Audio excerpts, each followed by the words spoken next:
Your Excellency,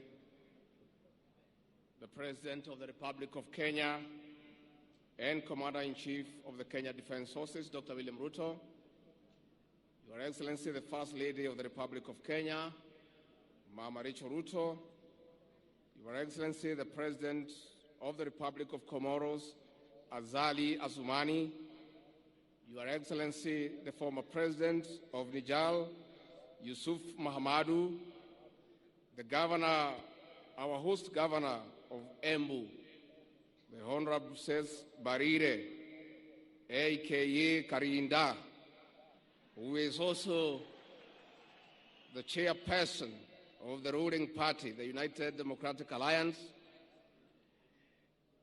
the Chief Justice and President of the Supreme Court, the Speakers of the National Assembly and the Senate, Cabinet Secretaries present, heads of mission, dear Kenyans. 60 years ago, Kenya attained internal self-rule after an armed struggle led by our gallant men and women. Our great nation has been on a prosperity trajectory despite challenges.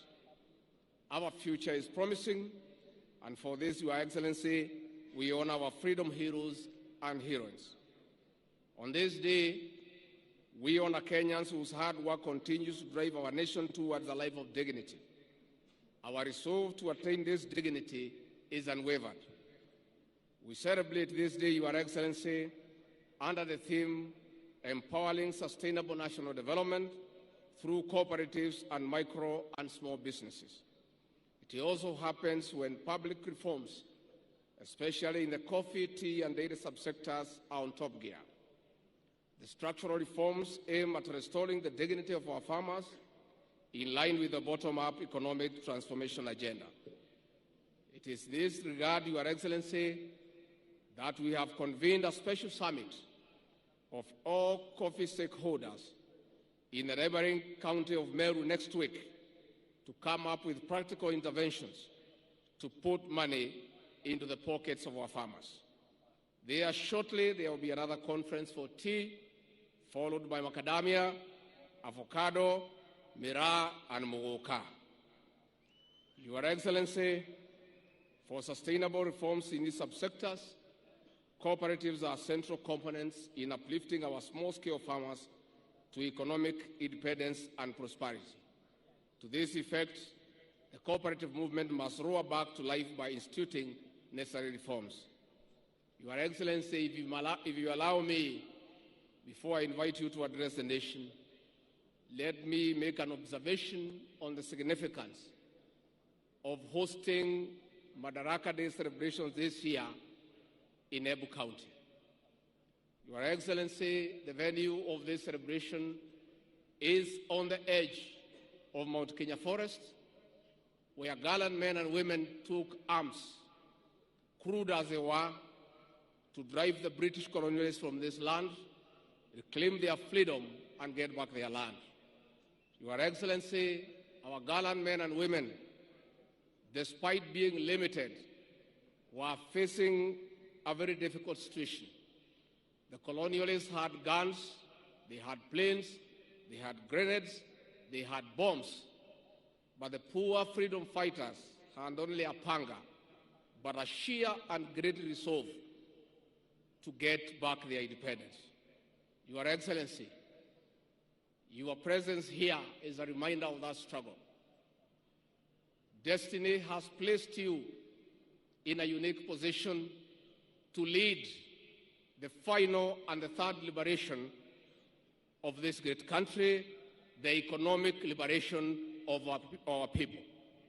Your Excellency, we want to encourage you. The measures that you have come up with to get back the economy of this country on track through prudent and pragmatic interventions is what will bring about the third liberation. Your Excellency, we want to encourage you that millions of Kenyans desirous of economic prosperity are fully behind you. We want to encourage you that many Kenyans, though quiet, have confidence that the measures you have come up with will improve the welfare of the Kenyan people. We want to urge all Kenyans to allow our president an opportunity to steer this country back to economic prosperity. Your Excellency, we want to urge our leaders to continue being steadfast as they support all the legislative measures that your government has proposed in the National Assembly to allow this country to get away from public debt and fund our own development and recurrent expenditure. For that, Your Excellency, we want to assure you that the majority of Kenyans are behind you. Never mind our detractors. These detractors gave you no chance to succeed. As they see you making practical and pragmatic interventions, they are all over shouting and bringing a lot of propaganda, which is being enabled by the press. And we don't mind, because the press, as you all know, were part and parcel of the Azimio brigade.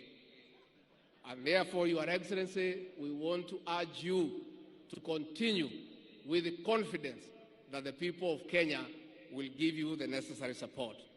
It is now my humble pleasure and duty to welcome His Excellency President William Ruto, President of Kenya and Commander-in-Chief of the Defense Forces, to address the nation. Your Excellency.